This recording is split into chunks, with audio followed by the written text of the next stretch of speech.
The Fox 9 investigators spent the last year tracking one troubled teen through the juvenile justice system as his alleged criminal behavior escalated.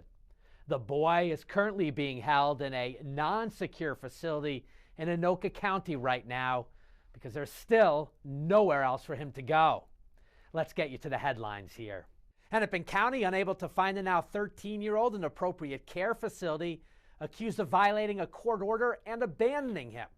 The kid has a violent criminal past, running around armed with the so-called Kia Boys, and has been accused of attempting to kill a man during a Minneapolis bus stop attack last November. His supporters refusing to give up on him, even as the system struggles to deal with him. Is this young man salvageable? Is there hope for him? Yes, because he hasn't had the opportunity to experience life as a man. The Fox 9 investigators are not naming this child because he is a juvenile, but his court appearances and many of the court records in his case are public information. Those records allowing us to take a deep dive into the child's background and the failing juvenile justice system. We begin in January 2024 when he was still just 12 years old. That's when he was first criminally charged, but by that point had already racked up, quote, a significant number of violent juvenile cases, according to court records. But the kid could not be held at the Hennepin County Juvenile Detention Center in downtown Minneapolis because the courts found him incompetent due to his age.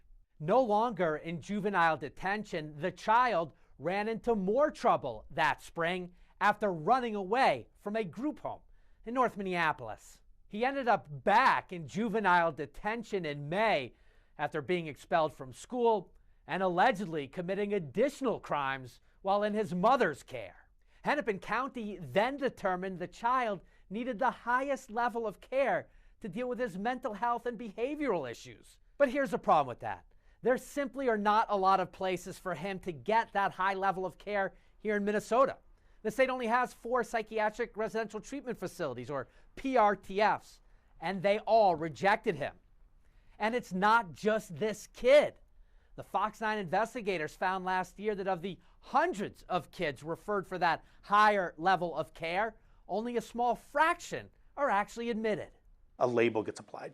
So when a kid is labeled violent in the juvenile system, the behavioral side will look at that and say, oh, I don't know if we can take that kid. We don't have the wherewithal. And they may be right, but also I think we start to pigeon these kids into a place where there is nothing waiting for them. So what happens when a kid can't get into one of those treatment centers? Well, in this child's case, he ended up going right back to the juvenile detention center in the summer of 24. And this time, he was locked up for weeks because there was nowhere else for him to go. But that's illegal in the state of Minnesota. If you're not competent, the delinquency case, which is sort of the criminal case for kids, has to be suspended or dismissed. And at that point, the child, if they're in custody, needs to be released from the juvenile detention center. The county cannot keep a kid detained once they've been found incompetent. Larger state systems need to be looking at what has happened here as the most horrifying example of how this system can go wrong when children with disabilities are being illegally jailed by the government, which is what happened in these cases. That is simply not how a civilized society can operate. Last October, a juvenile court judge eventually ordered the kid to be released just before his 13th birthday. His mother planned to move him to Chicago, but that did not happen.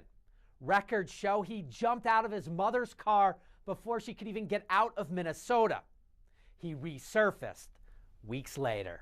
Officials say a man at a bus stop got into an altercation with several people. Police say the teenager shot someone at close range at this Minneapolis bus stop.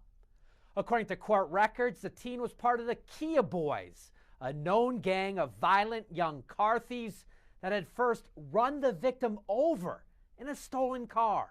The man has been brought to the local hospital with potentially life-threatening injuries. After that shooting, records show the teenager bounced around for several months before showing up, quote, lost and confused at an Illinois hospital this past February. He was then extradited back to Minnesota on new criminal charges related to the bus stop attack. He was going back into Minnesota's failing juvenile justice system. What do you think the system is doing to this youngster? They're setting him up for a lifelong stint in prison.